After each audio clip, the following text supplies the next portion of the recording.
యోహాను సువార్త 20వ అధ్యాయం 17వ వచనం 18వ వచనం చదువుకుందాం.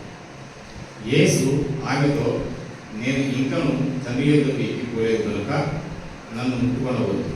అయితే నా సహోదరు యొద్దకు వెళ్ళి నా తండ్రియు మీ తండ్రియు నా దేవును మీ దేవునైన వారి యొద్దకు ఎక్కిపోవచ్చునని వారితో చెప్పుమని. మగ్దలేనే మరియ వచ్చి, నేను ప్రభువును చూచి ఆయన నాతో ఈ మాటలు చెప్పారని శిష్యులకు తెలియజేసింది. పిల్లరా, చదువుకున్న ఈ పాఠ్యభాగంలో యేసు ప్రభు మరణమును పొంది పునరుత్థానుడై తిరిగి లేచినాడు. పాపమును ఓడించి, శాపమును ఓడించి, క్రయధనముగా మనందరి అపరాధముల కొరకై చనిపోయి మరి ప్రాయశ్చిత్త కార్యమును సంపూర్ణంగా జరిగించినాడు. యేసు ప్రభు ఈ భూలోకమునకు వచ్చిన వెలుగు అదే ప్రియుల. యోహాను సువార్త 20వ అధ్యాయంలో దుఃఖముతో మరి శిష్యుల బృందం అంతయు కూడా ఉండేది. అయితే యేసు ప్రభు దేవుని చిత్తమును జరిగించుట కొరకై మరణమును జయించి లేచినాడు. యేసు ప్రభు పరలోకంలోనికి ఎక్కి వెళ్ళినాడు. నీ పాపము క్షమించబడినది అని నీకు బోధపడితే దాని యొక్క గొప్ప వెలుగు ఏంటంటే యేసు ప్రభు మరణమును జయించి లేచుటయే ప్రియ. యేసు ప్రభు మరణమును జయించి లేకపోయింటే నీ పాపమునకు క్షమాపణ లేదు. యేసు ప్రభు నీ కొరకై రక్తము కార్చకపోతే నీకు పాప క్షమాపణ లేదు. యేసు ప్రభు తిరిగి లేచినాడు అని వెలుగును బట్టే మనమందరమును కూడా ఈ ఉదయకాలం యేసు ప్రభును దైవత్వంలో ఉన్న దైవికమైన వ్యక్తులను అందరినీ ఆరాధించగలిగినాం.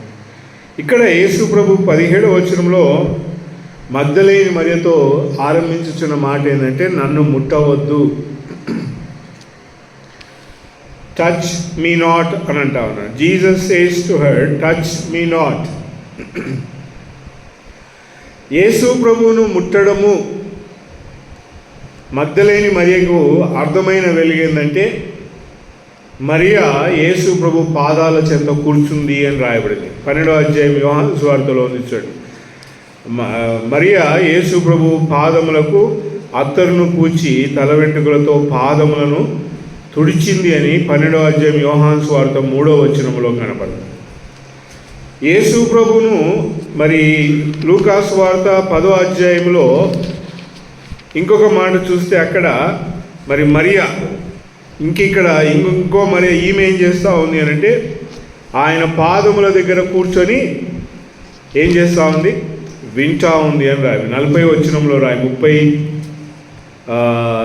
39వ వచనం 40వ వచనంలో లూకా సువార్త 10వ అధ్యాయంలో కనబడుతుంది. యేసు ప్రభును ముట్టగలిగిన వెలుగులో శిష్య బృందం అంతా కూర్చుంది. ఇంకా యేసు ప్రభును లూకా సువార్త 9వ అధ్యాయంలోనే మనం చూస్తే అక్కడ యేసు ప్రభు ఇంకొక మాట అంటాడు. యేసు ప్రభు శిష్యులందరితో కూడా ఆయన మాట్లాడుతూ ఈ సంగతులలో ఆయన ఏం చెప్పినాడు అని అంటే, నన్ను ఎవరో ముట్టినారు అని అంటాడు. ఎవరు ముట్టినారు అక్కడ చూడండి. లూకా సువార్త 8వ అధ్యాయంలో మనం గమనిస్తే 44వ వచనం నుంచి కనబడుతుంది. 46వ వచనంలో యేసు ప్రభు అంటాడు, Jesus said someone has touched me. Yesu ప్రభు ఏం చెప్తా ఉన్నాడంట, నన్ను ముట్టుకున్నారు. ఎవరో నన్ను ముట్టుకున్నారు, నాలో నుండి ప్రభావము బయలుదేరి. యేసు ప్రభు పాదములను తల వెంట్రుకలతో తుడిచింది ప్రియుల. తుడిచి ఆ ప్రభావమును తీసుకొని పోయింది. యేసు ప్రభు పాదముల దగ్గర కూర్చొని యేసు ప్రభు మాటలు విన్నది ప్రియుల. అంటే యేసు ప్రభు దగ్గరికి వచ్చిన ప్రతి వ్యక్తి కూడా ప్రభావమును తీసుకొని పోయినాడు. యేసు ప్రభు సన్నిధికి మనం కూడి వస్తున్నాం అంటే మనతో ప్రభావం వస్తుందా అనేది మనం గమనించాలి ప్రియుల. ఆ ప్రభావం ఎలాగొస్తుందంటే దేవుని వెలుగులో మనము ఏది చేసినా మనస్సు పూర్తిగా చేస్తేనే ప్రియులారా. ప్రభావం ఎప్పుడు వస్తుంది అని అంటే, మరి మనం చదువుకున్న యోహాను సువార్త 20వ అధ్యాయంలో ఆమె ఏమన్నదంటే, యేసు ప్రభును తోటమాలి అని ఎరిగి ఆయన దేహం ఎక్కడ ఉంచి ఉన్నారో నాకు చెప్తే ఆయన ఆ దేహమును నేను మోసుకొని వెళ్తాను అని మాట్లాడింది. అంటే ఆమె మనసు అంతా ఎవరి మీద ఉందంటే యేసు ప్రభు మీద ఉంది.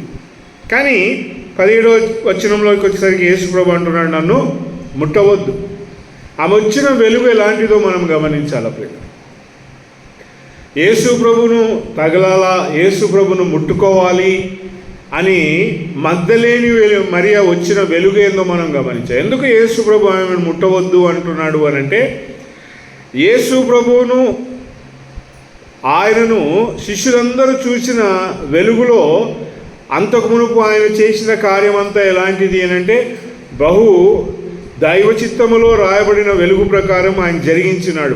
33.5 సంవత్సరాలు ఆయన ప్రయాణం భూలోకంలో మనుష్యుడిగా దేవుడు ఏమి అయితే ఆయనకు అప్పగించినాడో, ఏమన్నాడంటే, యేసు ప్రభు నా చిత్తము కాదు కానీ నీ చిత్తము చేయుటకే నేను వచ్చి తిని.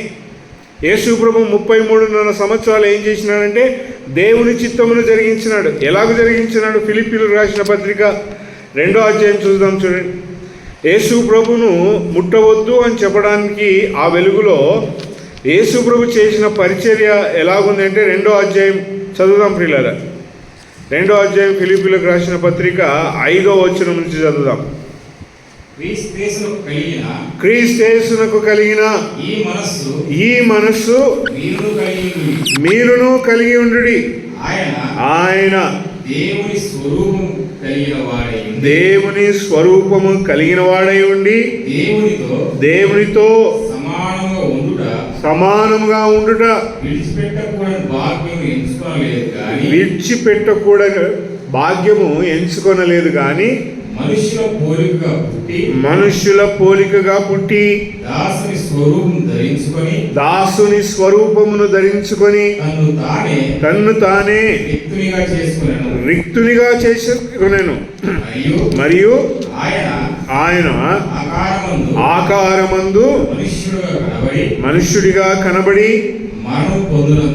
మరణము పొందునంతగా అనగా శిలువ మరణం పొందినంతగా విధేయతను చూపెను. ఏం చేసినట్టే యేసు ప్రభు ఈ భూలోకంలో 33.5 సంవత్సరాలు ఆయన ప్రయాణం ఎలాగుండంటే, ఆయన ఎక్కడి నుంచి వచ్చినాడు అంటే దేవుని యొద్ద నుండి వచ్చినాడు. యోహాను సువార్త 1వ అధ్యాయం 39వ వచనంలో అపోస్తలుడు మరి భక్తుడైన యోహాన్ అంటాడు, బాప్తిస్మం ఇచ్చి యోహాన్ అంటాడు, ఇదిగో దేవుని గొర్రెపిల్ల అంటాడు. దేవుని యొద్ద నుండి వచ్చినాడు యేసు ప్రభు.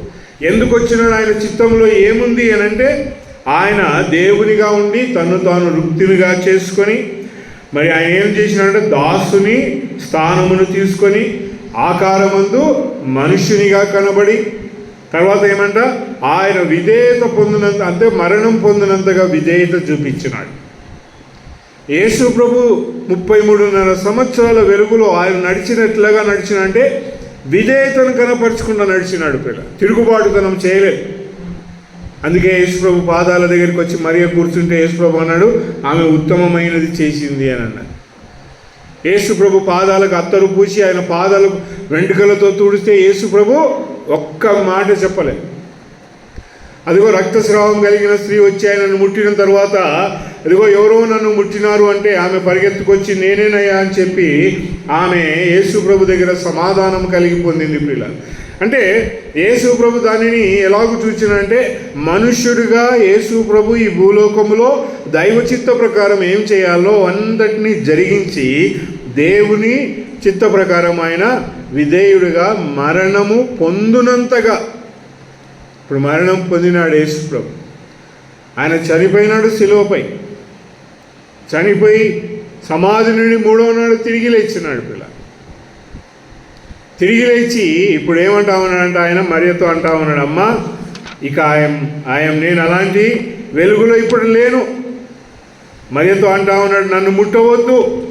ఎందుకంటే యేసు ప్రభువును గురించి అర్థం కాకపోతే ప్రియులారా, మనము ఆయన దగ్గర నుంచి ఎలాంటి ప్రభావం పొందలేము.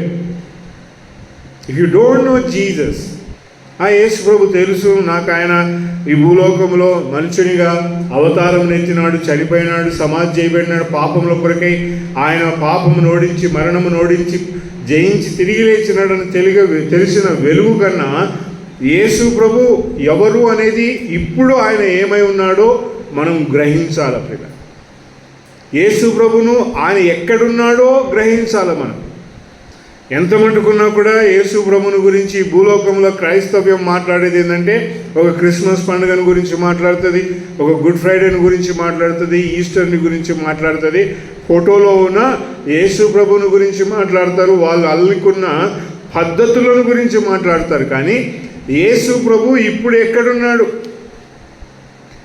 ఆయన సమాధిలో నుండి బయటకు వచ్చినాడు. ఆయన నువ్వు నేను చూచి అపేక్షించి ఆయనను మరి ఎలాగో ఏ రీతిగా చూసినామో ఆ వెలుగులో మరియ కూడా ఆయనను చూడాలని ఇష్టపడింది. యేసు ప్రభు ఇదిగో ఆనాడు మరియ ఆయనను ముట్టుకుంది. నేను ఇదిగో ఆ యేసు ప్రభుతో అన్నాను, అయ్యా అదిగో ఎక్కడున్నాడో తోటమాలనుకొని యేసు ప్రభుకే చెప్పింది, అయ్యా నేను ఆయన దేహమును తీసుకొని పోతాను అని అన్నది. అంటే ఆమె ఎనర్జెటిక్ ఎలా అంటే, యేసు ప్రభు ఎప్పుడు కనబడతాడో, యేసు ప్రభు ఎప్పుడు కడితే అప్పుడు నేను ముట్టాలి, తగలాలి, ఆయనను చూడాలి. ప్రియుల ఇవన్నీ కూడా యేసు ప్రభుని నమ్ముకున్న మనము ఏ వెలుగులో మనం దాన్ని గమనించాలంటే, యేసు ప్రభు అంటున్నాడు నన్ను ముట్టవద్దు, నేను ఇంకనూ తండ్రి యొద్దకు ఎక్కిపోలేదు. యేసు ప్రభుని నమ్ముకుని మన భక్తి జీవితంలో ఆదివారం నాడు దేవుని సన్నిధికి మనం ఎందుకు వస్తాము అని అంటే, యేసు ప్రభుని ముట్టడానికే వస్తాం. ప్రియుల ఆయన ముట్టుకొనియలేదా మగ్దలేని మరియలు అంటే, కింద చదువుకుంటా వస్తే శిష్యులందరినీ కూడా యేసు ప్రభు అన్నాడు, వచ్చి నా గాయములలో ఏలు పెట్టండి, నా ప్రక్కలో చేయి పెట్టండి అని చెప్పి యేసు ప్రభు అనేక సంగతులు శిష్యులకు చెప్పినాడు. ప్రియుల అంటే ఏ వెలుగులో చూడాలా యేసు ప్రభును? నువ్వు యేసు అను వెలుగులో చూడవద్దు. ప్రియుల యేసు ప్రభును యేసు అను వెలుగులో చూడొద్దు. ఇక చాలామందికి ప్రార్థన చేయడానికి రాదు. యేసు నామమున ప్రార్థన చేస్తున్నాము తండ్రి అంట. ఆ నామము కాదు ప్రియులరా. ఇక నువ్వు చూడాల్సిన నామం ఎలాంటిదంట? ఆ నామం కాదు. అది చదివిన ఫిలిప్పీ పత్రిక 2వ అధ్యాయంలో మనం చదువుకున్న పాఠ్యభాగంలోనే ఆయనకు యేసు అను నామమును దాసుని రూపమును పొందిన వాడై ఆయనకేం జరిగిందంట? ఆ తర్వాత చదవన్నా మనం చదివిన పాఠ్యభాగం తర్వాత 2వ అధ్యాయం 9వ వచనం. అందుచేత పరలోకమందున్న వారిలో గాని భూమి మీదున్న వారిలో గాని భూమి క్రింద ఉన్న వారిలో గాని ప్రతి వాని మోకాలు యేసు నామమున వంగునట్టును ప్రతి వాని నాలుకయు తండ్రి అయిన దేవుని మహిమార్థమై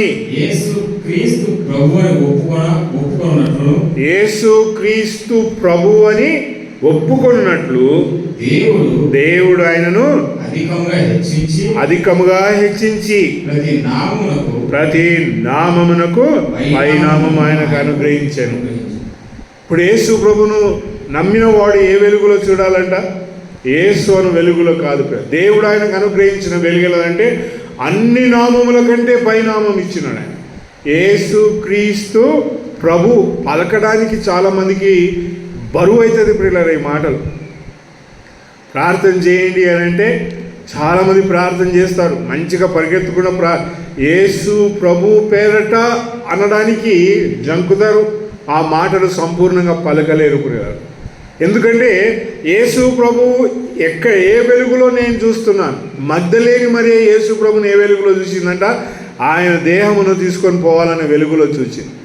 మగ్దలేని మరియ యేసు ప్రభుని ఎలాగ చూసిందంటే ఆయన అందరికీ రొట్టెలు పంచిపెట్టినాడు. యేసు ప్రభును మగ్దలేని మరియ ఎలాగ చూసిందంటే కుష్ఠరోగిని ముట్టుకున్నాడు. యేసు ప్రభును ఎలాగూ వెలుగులో చూచిందో అదే వెలుగులో కొనసాగాలని చాలామంది నాడు ప్రయాణం చేస్తూ ఉన్నారు. కానీ దైవిక వెలుగు ఎలాంటిదంటే ఆ వెలుగులో కాదు యేసు ప్రభును చూడాల్సి. ఎక్కడున్నాడంటే ఆయన ఉన్నతమైన వాణిగా ఉన్నాడు. నువ్వు సమీపించలేనటువంటి తేజస్సులో ఉన్నాడు యేసు ప్రభు. దేవుని స్థానములో ఆయన రూపొందించబడి కూర్చుండబెట్టబడినాడు. ఇంకా కొలస్సీ పత్రికలో చూడండి, యేసు ప్రభువునకు దేవుడు అనుగ్రహించిన ఆయనని ఏ రీతిగా ఏ వెలుగులో మనం చూడాలి, ఎలాగో ఆయనను చూడాలి అంటే కొలస్సీ పత్రిక 1వ అధ్యాయం, కొలస్సీలకు రాసిన పత్రిక 1వ అధ్యాయం 13వ వచనం నుంచి చదువుదామండి. 13వ వచనం నుండి.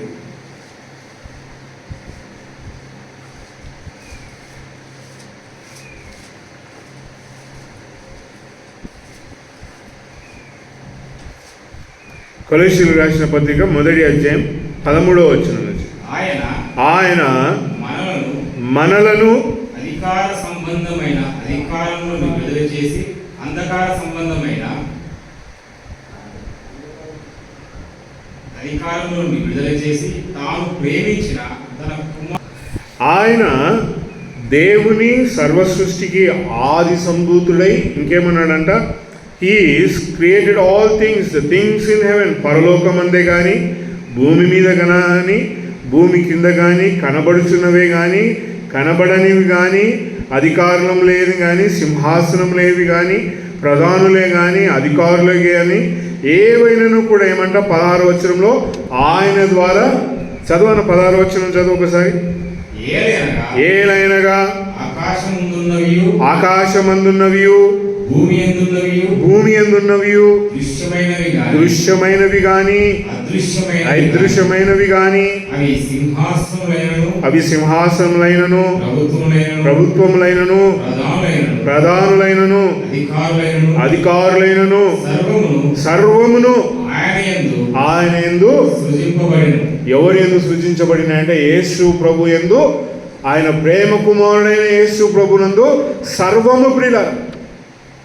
ఫిలిప్పీ పత్రిక 2వ అధ్యాయంలో అంటే అన్నిటికంటే భూమి పరలోకంలో కానీ భూమి మీద కానీ భూమి కింద అంట. భూమి కింద ఏమన్నాడు, చచ్చిపోయినాడు అన్నాడు. వాళ్ళు కూడా ఏం చేయాలంట, యేసు ప్రభు నామమున వంగాల్సిందే. యేసు నామమున కాదు ప్రియులారా, అది పొరపాటున కూడా మనం వాడని పదము ప్రియులారా. యేసు సంపూర్ణంగా అపోస్తుల కార్యం 10వ అధ్యాయం 36వ వచనం చదవండి. అపోస్తుల కార్యం 10వ అధ్యాయం 36వ వచనం. యేసు ప్రభువును మనం తెలుసుకోవాల్సిన వెలుగు.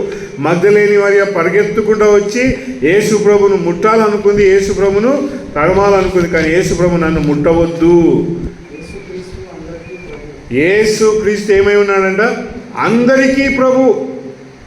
సో ఇప్పుడు నువ్వు నేను అపోస్తుల కార్యం 10వ అధ్యాయం 36వ వచనంలో ఏమంటావనంటే యేసు క్రీస్తు ఎవరికి ప్రభు అంట, అందరికి. యేసు ప్రభు అంటున్నాడా, యేసు క్రీస్తు అంటా ఉన్నాడు.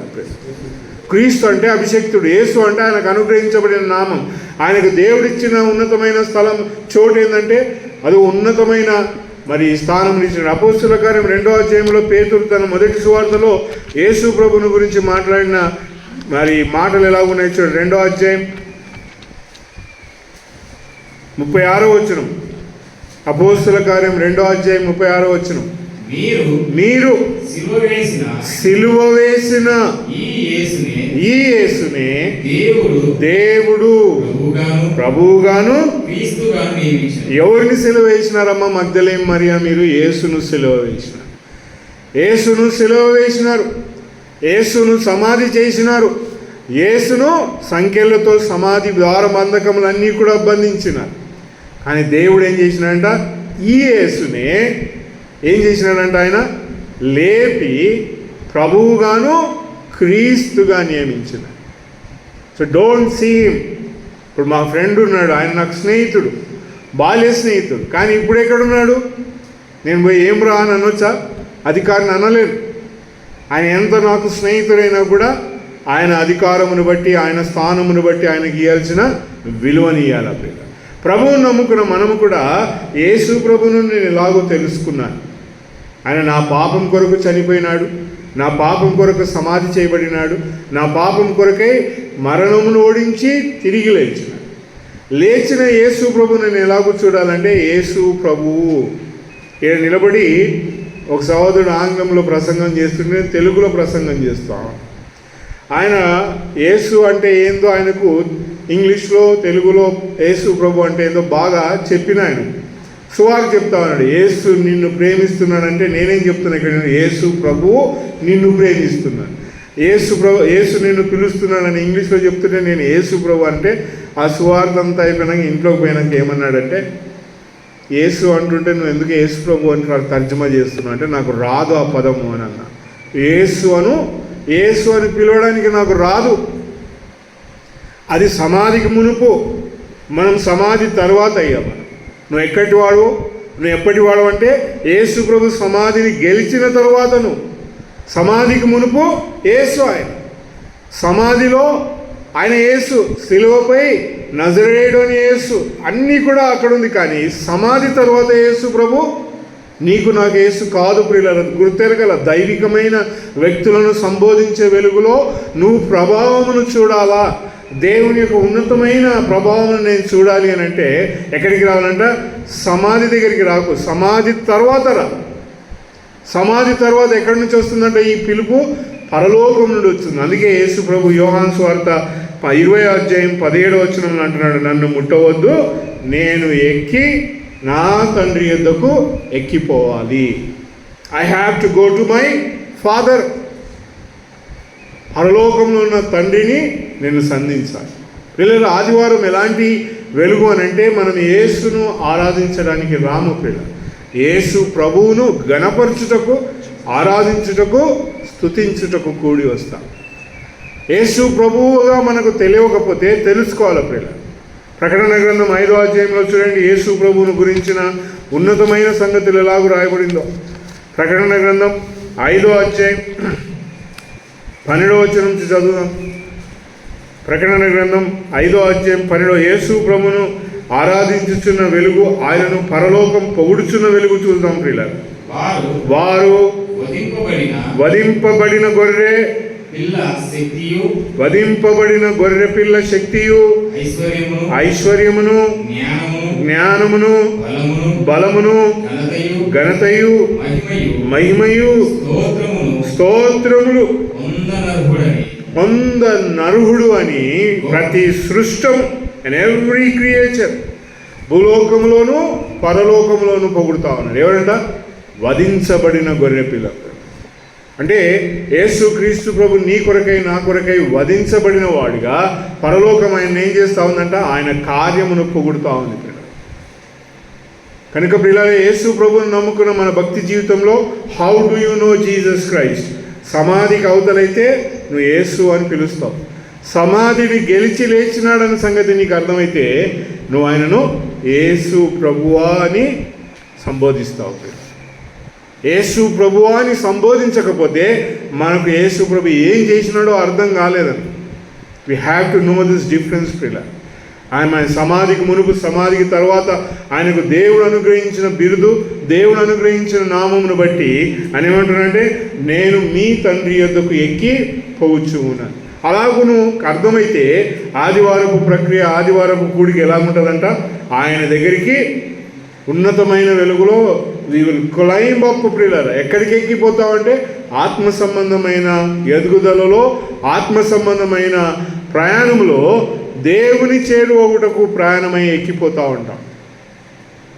ఆదికాండం 3వ అధ్యాయంలో ఒక మాట ఉంది, ఎక్కిపోవడం అంటే ఎలాగో ఎక్కిపోతాను, నాకు దేవుడు అర్థమైతేనే కదా. యేసు ప్రభు నాకు అర్థమైతే నా ప్రయాణం ఎలాగుంటుందంట? నేను ఎక్కి వెళ్తాను. 4వ అధ్యాయం ప్రియులారా, 5వ అధ్యాయం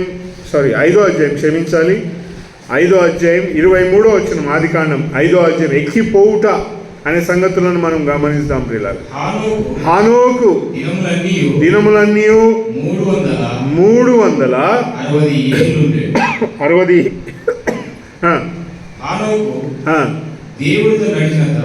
దేవునితో నడిచిన తరువాత దేవుడు అతనిని తీసుకొని పోయాను కనుక అతడు లేకపోయాను. హనోకు ఎవరితో నడిచినాడంట? ఆత్మ సంబంధమైన నడుపుదల, ఆత్మ సంబంధమైన మెట్లు, ఆత్మ సంబంధమైన అడుగులు ఎవరితో వేయాలంట? దేవునితో వేయాలి. అప్పుడు దేవుడు అర్థం కాకపోతే నీ అడుగులు వేయలేవు. యేసు ప్రభు ఎవరో నీకు అర్థం కాకపోతే హనోకు అంతకు మునుపు ఎక్కడ జీవించినాడంట? 22వ వచనంలో రాయబడింది, హనోకు దేవునితో నడిచిన అతడు మెతూసెలను కనెను, 300 సంవత్సరాలు అతడు కుమారులను కుమార్తెలను కన్నాడంట. ఎన్ని సంవత్సరాలు? చదవండి 22వ వచనం. హనోకు మెతూసెలను కనిన తర్వాత 300 ఏళ్ళు దేవునితో నడుచుచు కుమారులను కని. అంతకుముందు 21వ వచనంలో మనం చూస్తే, పిల్లరా హనోకు జీవితం ఎలాగుంది అని అంటే, అతడు నడిచినాడు కానీ దేవుని తెలుసుకున్న తర్వాత అతని ప్రయాణం ఎలాగుందంట? 65 సంవత్సరాలు ఆయన దేవునితో నడిచినాడు. దేవుడు అంటే పేరు లేదు ప్రియుల. పేరు నీకు నాకు అనుగ్రహించబడిన పేరు ఏంటంటే యేసు అని ఒక పేరు మాత్రమే దేవుని వెలుగులో మనకు బోధించబడినది. యేసు ప్రభును చూసినావా? నువ్వు చూసినా అంటాడు. ఎట్లా కనబడతాడు దేవుడు నీకు? How will God manifest to you ప్రియుల? రోమపత్రికలో ఒక పత్రిక మనం 2 వారాల క్రితం అనుకున్నాం, ఈ దేహమందు ఏం లేదంట? మంచిది ఏదియో లేదు. ఏం లేదు ఈ దేహంలో? మంచిది ఏదియో లేదు. అంత దుర్మార్గపు జీవితము నా దగ్గర ఉన్నప్పుడు దేవుడు నాకెందుకు ప్రత్యక్షం అవుతాడు? దేవుడు నీకు ప్రత్యక్షం అవ్వాలంటే తన మాటల ద్వారా ప్రత్యక్షం అవుతాడు, తన వాక్యము ద్వారా ప్రత్యక్షం అవుతాడు. దేవుడు నీకు ఎట్లా ప్రత్యక్షం అవుతావంటే, ఇప్పుడు మాట్లాడుతున్నాడు, కొంతమందికి చెవులలో దూరుతుంది, కొంతమందికి నిద్ర వస్తుంది. దూరుతుంది అంటే అర్థం ఏంటంటే దేవుడు మాట్లాడుతాడు. దూరతలేదు అని అంటే దేవుడు మాట్లాడతాడు అలా అర్థం. అలా మనసు ఎక్కడో ఉంది, ఎక్కడనో ప్రాకులాడుతూ ఉంది ప్రియులారా దేవుని సన్నిధికి వచ్చినప్పుడు.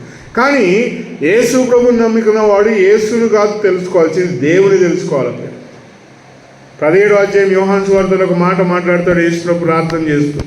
యేసు ప్రభును సమాధి అవతల తెలుసుకున్నావా, సమాధి యువతల తెలుసుకున్నావా? సమాధి అవతల తెలుసుకున్నది అనేది కాదు ప్రియులారా యేసు ప్రభు యొక్క కార్యం. ఆయన ఏమన్నాడు అని అంటే 17వ అధ్యాయము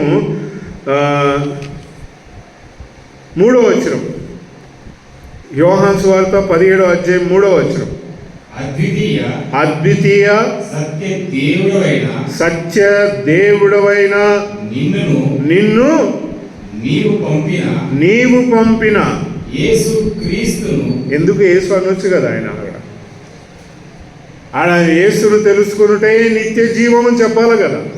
సత్యదేవుడును యేసు క్రీస్తును తెలుసుకొనుటే నిత్య జీవం.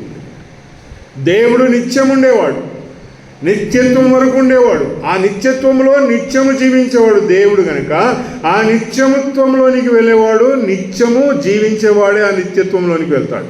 ఆ నిత్యం జీవించేవానికి నిత్యత్వము లేదా నిత్య జీవం ఎలాగో దొరుకుతుందంటే యేసు ప్రభుని నమ్ముకునుట వల్లనే ప్రియుల. యేసు ప్రభుని నమ్మకపోతే నీకేం తెలియదంట? సమాధి యూతల తెలియదు ప్రియుల. సమాధి అవతలను చెప్పవచ్చు, యేసు ప్రభుకు ఇంతమంది శిష్యులు ఉన్నారు, యేసు ప్రభు పరలోక ప్రార్థన చెప్పినాడని గడగడ పరలోకమందున్న మా తండ్రి నీ రాజ్యం వచ్చునుగాక, నీ నామము పరలోకం ఎలాగ జరిగింది అలాగ నువ్వు చెప్పవచ్చు. ఎన్నో కంటత వాక్యాలు చెప్పవచ్చు యువతల. యేసు ప్రభుని నమ్మిన తర్వాత యేసు ప్రభువును ఆరాధించిన వేడు ఈ దేవుని తెలుసుకోవడం ప్రియుల. యేసు ప్రభుని నమ్ముకోవడం అంటే అంతకుముందు మాకు తెలియదు. ఎవరికి ఈ భూలోకంలో దేవుడు అంటే తెలియదు ప్రియుల.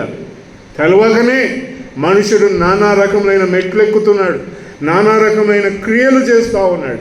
దేవుడు అనే వెలుగే తెలియదు కనుక మనిషికి ఈ భూలోకంలో ఎవరికి తెలియదు అంటే ఎవరికి తెలియదు. నాకు కూడా తెలియదు. దేవుడు నాకు తెలుసా అంటే నాకు కూడా తెలియదు ప్రియులారా. యేసు ప్రభుని నమ్ముకున్నాను కనుక ఆయన యేసు కాదు, యేసు ప్రభు.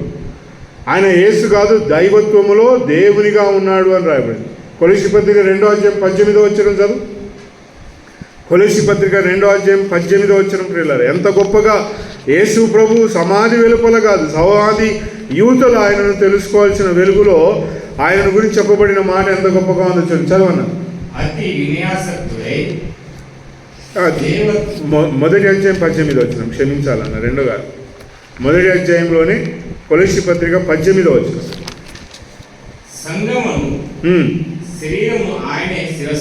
ఆయనే శిరస్సు, ఆయనకు అన్నిటిలో ప్రాముఖ్యము కలుగు నిమిత్తము ఆయన ఆది అయ్యుండి మృతులలో నుండి లేచుటలో ఆది సంభూతుడాయను. ఆయన యందు సర్వ సంపూర్ణత నివసించున్నట్లును శిలువ రక్తము చేత సంధి చేసి ఆయన ద్వారా సమస్తమును అవి భూలోకమందున్నవైనను పరలోకమందున్నవైనను వాటన్నిటినీ ఆయన ద్వారా తనతో సమాధాన పరుచుకునవలననియు దేవుని అభిష్టానమాయను. అంతటిని సమకూర్చుకోవాలనుకున్నాడు యేసు ప్రభు ద్వారా. దేవుడు అంతటినీ సమకూర్చుకోవాలనుకున్నాడు. కనుక ప్రియులారా, యేసు ప్రభువును నమ్ముకోవడం అనే వెలుగు ఎలాంటిది అంటే, సమాధిలో చూడకు, సమాధి అవతల ఆయన చేసిన కార్యాలు చూడు, అవన్నీ సువార్తకు చెప్పు లోకానికి. యేసు ప్రభు భూలోకమునకు వచ్చి ఇంతింత గొప్ప కార్యాలు చేసినాడని చెప్పు. ఆ తర్వాత ఏం చెప్పాలంటే, సమాధి తర్వాత సంగతులు ప్రియుల. సమాధిని ఓడించి తిరిగి లేచి మహిమలో ఉన్నాడు. ఆయన ఉన్నతమైన స్థలములో ఉన్నాడు. మహిమ కలిగిన ప్రభువును చూడు. ఆయన ఎలాగొస్తాడు మరలా అంటే ఈ భూలోకానికి? ఆయన యేసు ప్రభువుగా వస్తాడు. రాజులకు రాజుగా వస్తాడు. ఆయన ఎలాగొస్తాడు ఈ భూలోకమునకంటే? గొర్రెపిల్లగా రాడు. యేసు ప్రభు ఎలాగొస్తాడంటే, నువ్వు కలలో కనే యేసు ప్రభు రాడు. యేసు ప్రభు ఎలాగొస్తాడంటే, నువ్వు చూచే యేసు ప్రభు వలె రాడు ప్రియుల. ఆయన ఎలాగొస్తాడంట? ఆయన శక్తి పూర్ణుడై, ప్రభావపూర్ణుడై, మేఘారుడై వస్తాడు ప్రియుల. అదిగో ఆయనను వచ్చుట ప్రతి నేత్రం ఆయనను చూస్తాను. ఆయన వచ్చుట ప్రతి వారు చూసి రొమ్ములు కొట్టుకుంటారు ప్రియుల. ఎంత ప్రభావపూర్ణుడైతే ఆయన ఈ భూలోకంలోకి వస్తా ఉన్నాడు. Knowing Jesus Christ. యేసు ప్రభు 17వ అధ్యాయం యోహాను సువార్తలో చేసిన ప్రార్థన, ప్రభువును దేవుని ఎరుగుటే, యేసు క్రీస్తుని ఎరుగుటే. కనుక ఇప్పుడు ఆయన ఏమై ఉన్నాడంట? యేసుగా లేడు ప్రియులారా. నువ్వు ప్రార్థన చేసుకునేటప్పుడు కూడా, అన్నము నోట్లో ముద్ద పెట్టుకునేటప్పుడు, యేసు ప్రభువా ఏమంట? యేసు నామమున కాదు ప్రియులారా. అవమానపరచకండి, మీకే అది దీవెనకరంగా మారదు. ఇప్పుడు ఒక వ్యక్తిని అవమానకరంగా మాట్లాడి నేను ఏదైనా క్రియ చేస్తే నాకు ఆశీర్వాదం దొరుకుతుందా? దొరకదు ప్రియులారా. యేసు ప్రభువు పేరట ఆమేన్, యేసు ప్రభువు పేరట సమర్పిస్తున్నాం, యేసు ప్రభువు పేరట అడుగుచూ ఉన్నాం, పొంది ఉన్నాం, స్వీకరించి ఉన్నాం. ఇవన్నీ డంబపు మాటలు చెప్పొద్దు ప్రార్థనలో. చాలామంది ప్రార్థన చేస్తూ యేసు ప్రభు పేరట భుజించుతున్నామని. భుజించడానికి ఎందుకు హాస్పిటల్ పోయినావు? భుజించినాక ఎందుకు హాస్పిటల్కి పోయినావు అంటే, అంత గర్వపు మాటలు మనం దేవుని సన్నిధిలో ఎప్పుడు మాట్లాడదు. చాలామంది ఏమంటారంటే, యేసు ప్రభు పేరటలో పొంది ఉన్నాం. పొందితే ఎందుకు? దరిద్రత ఉంది నీ దగ్గర. అయ్యా మాకు పనులు లేవు, అయ్యా మాకు పనులు దొరకలే, మాకు ఇవి రాలేదు, పొంది ఉన్నాము అంటాము. పొందిన అంటే ఏది మరి? అంటే మనం డంబపు మాటలు మాట్లాడడానికి ప్రయత్నం చేస్తాం. నేను ఎంత గొప్పవాడునో, నా ప్రార్థన అర్పణ ఎంత. కానీ పిల్లలు తెలుసుకోవాల్సిన వెలుగదంటే, మరియా నన్ను ముట్టవద్దు, డోంట్ టచ్ మీ. నన్ను ముట్టాల్సిన వెలుగు డిఫరెంట్ ప్రియులరు. ఆయన ఎలాగ ముట్టాలంట? ఆయన దాసుని రూపమును ధరించినాడు. నువ్వు పొందాలి. ఆయన ఏ రూపం అంట? తన్ను తాను విధేయునిగా మరణం పొందినంతగా విధేయతను పొందినందుకు దేవుడు ఏం చేసినంట? ఆయన అత్యధికంగా హెచ్చించాడు. నువ్వు రావాల్సిన వెలుగలంట యేసు ప్రభువా అని వెలుగు రావాల. యేసు ప్రభువా అంటే నువ్వు మోకాలు ఉంచుతున్నావు అని అర్థం. అక్కడ ప్రతి దాని మీద నీవే ఆధిపత్యం వహించేవాడు. ప్రతిదీ నీ దగ్గర ఉంది. పరలోకంలో అన్నాడు, భూమి మీద అన్నాడు, భూమి కింద ఉన్నవాడు అని అన్నాడు. అందరూ కూడా నీ నామమున వంగాల్సిందే. కాబట్టి వేర్ ఈస్ మై గ్రేట్నెస్? ఇక్కడ నా గొప్పతనము ఎక్కడుంది ప్రియుల? అయ్యా నిత్య జీవం పొందాలంటే ఏం చేయాలంటే, నువ్వు దశమాజ్ఞలు అన్నింటినీ పాటించినావు అంటే చిన్నప్పటి నుంచి చేసినావు అన్నీ. అయితే నీకున్న ఆస్తిని అమ్మి పేదలకు పంచుకో అని అన్నాడు. నీ గర్వము యేసుప్రభు దగ్గర తునకలైపోతుంది. ఇక్కడ దేవుని దగ్గరికి రావాల్సిన వెలుగులు ఎలాగ రావాలంటే, ఆయన ఏ స్థానంలో ఉన్నాడో మనం తెలుసుకోవాలి. I need to call him Yesu ప్రభువా అని నేను పిలవాలి. యేసు అని పిలిచిన పిలుపులో నీకు దీవెన దొరకదు ప్రియుల. దేవుడు ఏమై ఉన్నాడో ఆ వెలుగులో దేవుని పూజించాలా, దేవుని అర్చించాలా, దేవుని వేడుకోవాలా. అది మనం చేయలేకపోతే మగ్దలేని మరియ వల్లే మాకు యేసు ప్రభు ఏమంటాడంటే, నన్ను ముట్టవద్దు, don't know me before the grave. సమాధికి మునుపు నాకు తెలుసేమో మీరు నాకు కాదు, అలా కాదు. అందుకే పౌలు కొరింథీయులకు రాసిన పత్రికలో ఒక మాట అంటాడు, ఇక మీదట నేను ఎవరిని కూడా శరీర సంబంధమైన వానిగా ఎరగను. యేసు ప్రభు నువ్వు తెలుసుకోవాలంటే ఆత్మ సంబంధమైన వాని వెలుగులో తెలుసుకోవాలి. శరీర సంబంధమైన క్రియలు జరిగించి ఈ భూలోకంలో యేసు ప్రభు అనేక కార్యాలు చేసినాడు. ఆయన శరీర సంబంధమైన వాటినన్నింటినీ స్వస్థపరిచి ఆయన బాగు చేసి అందరినీ దేవుని దగ్గరకు తీసుకొచ్చినాడు. ఆ క్రియలతో కాదు యేసు ప్రభు దగ్గరికి రావచ్చు. యేసు ప్రభు దగ్గరికి ఎలాగ రావాలంట? With spiritual intelligence. ఇక మనం రావాల్సిన వెలుగు ఎలాంటిదంట? ఆత్మ సంబంధమైన వెలుగు.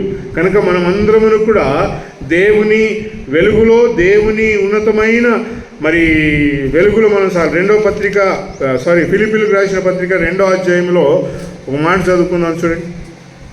మనం ఎలాగూ రావాలి దేవుని దగ్గర అంటే 12వ వచనం నుండి 15వ వచనం వరకు చదవను. కాగా నా ప్రియులారా, మీరు ఎల్లప్పుడూ విధేయులై ఉన్న ప్రకారము నా ఎదుట ఉన్నప్పుడు మాత్రమే కాక మరి ఎక్కువగా నేను మీతో లేని ఈ కాలమందును భయముతోను వణుకుతోను మీ సొంత రక్షణను కొనసాగించుకొనుడి. ఎందుకనగా మీరు ఇచ్చయించుటకును కార్యసిద్ధి కలగజేసుకొనుటకును తన దయా సంకల్పం నెరవేరుటకై మీలో కార్యసిద్ధి కలగజేయువాడు దేవుడే. ఎవరు చేస్తారంట? దేవుడు. పిల్లలు ప్రతిదీ మీలో దేవుని సంకల్పం ప్రకారం జరగాలంటే దేవుడు ఏ దేవుడు చేస్తాడంటే దైవత్వంలో భాగమైన వాడు యేసు ప్రభును మనం తెలుసుకున్న వెలుగులో. పిల్లలు యేసు ప్రభు నేను ఎలాగో తెలుసుకున్నాను. ఈ భూలోకం శాశ్వతమైనది కాదు, నీ భార్య శాశ్వతం కాదు, నీ భర్త శాశ్వతం కాదు. పిల్లలు ఎవరు శాశ్వతమైన వాడు? దేవుడు. ఆయనను తెలుసుకోండి. మా ఇంట్లో తెలుసుకోవద్దా అంటే ఆయనను తెలుసుకుంటే ఇంట్లో కూడా అర్థమైపోతారు. ఆయనను తెలుసుకోకపోతే ఎవరు అర్థం కారు పిల్లలు ఈ భూలోకంలో. అందుకే మగ్దలేని మరియతో అన్నాడు, ఇదిగో నన్ను ముట్టవద్దు, నేను నా తండ్రి యొద్దకు మీ తండ్రి యొద్దకు ఇంకా ఎక్కిపోలేదు. నువ్వు వెళ్ళి నా సహోదరులకు చెప్పు. ఏమంట? నేను మీ తండ్రి యొద్దకును నా తండ్రి యొద్దకును, మీ దేవుని యొద్దకును నా దేవుని యొద్దకు. వాట్ ఆర్ రిలేషన్షిప్ పిల్లలు. ఇదిగో తండ్రి నుంచి దేవుని దగ్గరికి పోతున్నాను, మీరు కూడా పోయి నా సహోదరులకు చెప్పు, నేను అక్కడికి వెళ్తున్నాను. నువ్వేం చేయాలి అప్పుడు? నువ్వు స్వామి, మేము ఇంటికాడ మంచిగా దుప్పటి కప్పి, ఈరోజు ఆదివారం చల్లగా ఉంది, మంచిగా దుప్పటి కప్పి వంటాం మేము అని అంటావా? నేను యేసు ప్రభు వెళ్తా ఉంటే నేను కూడా పరిగెత్తుకుంటూ రావాలి. ఎప్పుడు రావాలా? 9 అంటే 9:30 కాదు, 10 గంటలకు కాదు. ఎప్పుడు రావాలంట? యేసు ప్రభు నేను మీ తండ్రి యొద్దకును నా తండ్రి యొద్దకును, మీ దేవుని యొద్దకు నా దేవుని యొద్దకు ఎక్కిపోవచ్చున్నాను. ఇది ఎప్పుడు ఆరంభమవుతుందంట? ఆదివారం నాడు ఆరంభమవుతుంది. ఎక్కి వెళ్ళడం. మొదటి దినంలో ఏం చేస్తాము అని అంటే యేసు ప్రభుతో ఎక్కి వెళ్ళడం. ఎక్కడికి పోతున్నామంటే పరలోకానికి పోతున్నాం. మేము ఇశ్రాయేల్ ఐగుప్తు దేశంలో పస్కా పండుగను తిని ఏమన్నానంటే పొద్దున మేము మా దేశానికి పోతున్నాం, మేము ఈ రాత్రి భుజిస్తాం, పొద్దున్నే మాకు ప్రయాణం. మనం చీకట్లో ఉన్నాం పిల్లలు. తెల్లారంగానే ఏమవుతుందంట? ప్రయాణం ఆరంభం అవుతుంది. ఎప్పుడా తెల్లారం? వేకువ చుక్క ఉదయిస్తుందంట. అన్ని చుక్కల కంటే ముందుగా చీకట్లోనే వెలిగే ఇచ్చే చుక్క వస్తూ ఉంది. ఆ చుక్క ఎవరో కాదు, యేసు ప్రభు పిల్లలు. ఆయన వచ్చినప్పుడు నా ప్రయాణం పరలోకం. కానీ దేవుడు అనేది నాకు అర్థం కాకపోతే ఆ ప్రయాణంలో నేను దేవుని ఎలాగూ కనపరచగలను. ఇంకోసారి ఆ మాట చదువుకున్న యోహాను సువార్త 17వ అధ్యాయం 3వ వచనం. ఇదిగో దేవుని తెలుసుకొనుటకే యేసుక్రీస్తు ప్రభు ఈ భూలోకమునకు ఆయన వచ్చినాడు. 17వ అధ్యాయం 3వ వచనం. యోహాను సువార్తలో యేసు నీ కుమారుడు నిన్ను మహిమపరిచినట్లును నీ కుమారుని మహిమపరచుము. 3వ వచనం, అద్వితీయ సత్య దేవుడవైన నిన్నును నీవు పంపిన యేసు క్రీస్తును ఎరుగుటయే నిత్య జీవం. యేసు క్రీస్తు ప్రభుని నమ్ముకున్నామా? ఇంకేం తెలుసుకోవాలి మేము? ఇంకేం తెలుసుకోవాలంటే ఆయన ఎలాంటి స్థానంలో ఉన్నాడు, ఆయన ఎలాంటి మహిమలో ఉన్నాడు, అది గుర్తెరిగి ఆయనను గణపరచుటప్పుడు ప్రతివాని మోకాలు తండ్రి అయిన దేవుని మహిమార్థమై యేసు క్రీస్తు ప్రభు అని ఒప్పుకోవాలి. ప్రియులారా, ఈ పదం రాకపోతే నీ భక్తి జీవితంలో సరిచేసుకో. యేసు క్రీస్తు ప్రభువు, డోంట్ మిస్ దట్ వర్డ్ ప్రియులారా. యేసు ప్రభు అనే పదమును ఎప్పుడు మిస్ చేయొద్దు. ఫార్ములాలో ఒక్క డాట్ పెట్టినా, ఒక్క బ్రాకెట్ మిస్ అయినా, ఒక్క షార్ట్ ఫామ్ మిస్ అయినా మొత్తం ఎగిరిపోతుంది పేపర్ అంతా. లార్డ్ జీసస్ తర్జుమ. మనం ఇంగ్లీష్ తెలుగులో కూడా చెప్పాలంటే ప్రభు యేసు అని చెప్పాలా. ముందు ప్రభు అని ఒప్పుకోవాలి పిల్ల. ఆయన ప్రభు, లార్డ్ జీసస్ క్రైస్ట్. యేసు ప్రభుని నమ్ముకున్న మన జీవితాల్లో సత్యదేవుని తెలుసుకున్నట. సమాధికి ముందు కాదు పిల్ల, సమాధి తర్వాత ఆయన ఏమై ఉన్నాడు. ఈ వెలుగును వెలిగి దేవుడు మనకు బోధించిన వెలుగులో మనం నమ్మకంగా దేవుని కొరకై ముందుకు సాగుదాం. దేవుడి మాటలు మన కొరకై దీవించుగాక. ఆమేన్.